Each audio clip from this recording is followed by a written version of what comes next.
Bonjour, moi c'est David et je fais ce petit podcast pour la bibliothèque Alfred Langlois à Charleroi.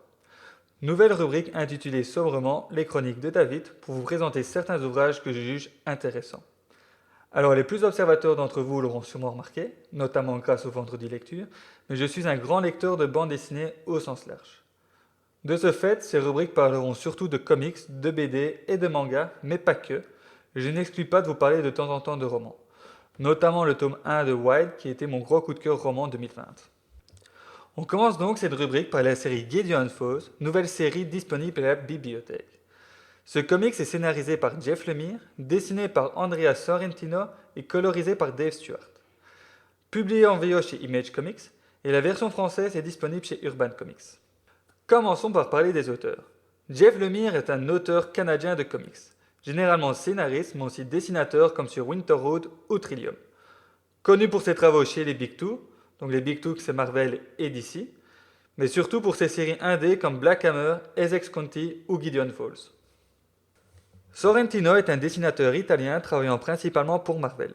Le duo n'est pas à leur premier essai et ils ont déjà collaboré avant sur Allman Logan et Green Arrow.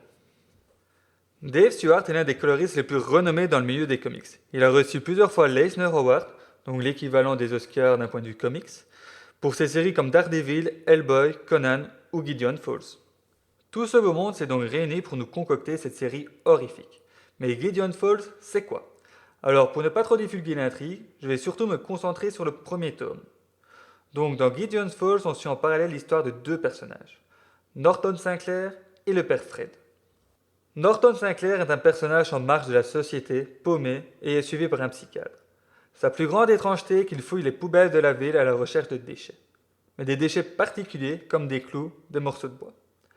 Il fait cela car il pense que c'est un lien avec un rêve étrange qu'il fait depuis des années, dans lequel une grange noire assez lugubre apparaît.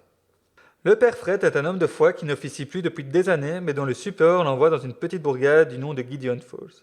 Il y vient car l'ancien prêtre a disparu et est présumé mort. Alors faut savoir que Gideon Falls est décrit comme un petit village dans la campagne américaine où tout le monde se connaît et dont le prêtre fait figure d'homme important dans la communauté. Le père s'installe et la nuit venue, c'est ici que commence vraiment l'horreur dans le comics avec le père Tom, le prêtre qui avait disparu. Il réapparaît devant le lit de Fred et lui demande de le suivre. C'est ainsi que Fred découvre lui aussi la vision de la Grange Noire ainsi qu'un nouveau cadavre. Chacun de leur côté, Fred et Sinclair, commencent donc à enquêter sur cette sinistre bâtisse. Cette Grange Noire sera vraiment au cœur du récit ainsi que le mystère qu'elle contient. Je vous invite à lire la série pour les découvrir. Les auteurs nous offrent donc une série d'horreur à l'ancienne et non un slasher et on peut en avoir beaucoup maintenant. Donc point d'homme masqué qui laisse une flopée de cadavres derrière lui. Alors des morts, il y en aura c'est sûr, mais la série opte vraiment sur une ambiance sombre, pesante et lugubre. Cette ambiance vient, outre les dessins et moments clés de l'intrigue, de la psychologie des personnages. Des personnages torturés, remplis de doutes et dépassés par l'horreur qu'ils sont contraints d'affronter. Mais le dessin n'est pas en reste, car Sorrentino explose les codes du découpage classique d'une BD pour ajouter un zeste de folie. En effet, il parvient à nous perdre dans la lecture du comics, créant un parallèle avec les personnages qui sombrent dans leur propre folie. Pour finir, je dirais foncez. Personnellement, je ne suis pas un grand fan des BD d'horreur, ou même des films, mais ici j'ai directement été captivé par le récit. J'avais commencé par lire le tome 1 à sa sortie, et directement le malaise a pris et je voulais savoir la suite.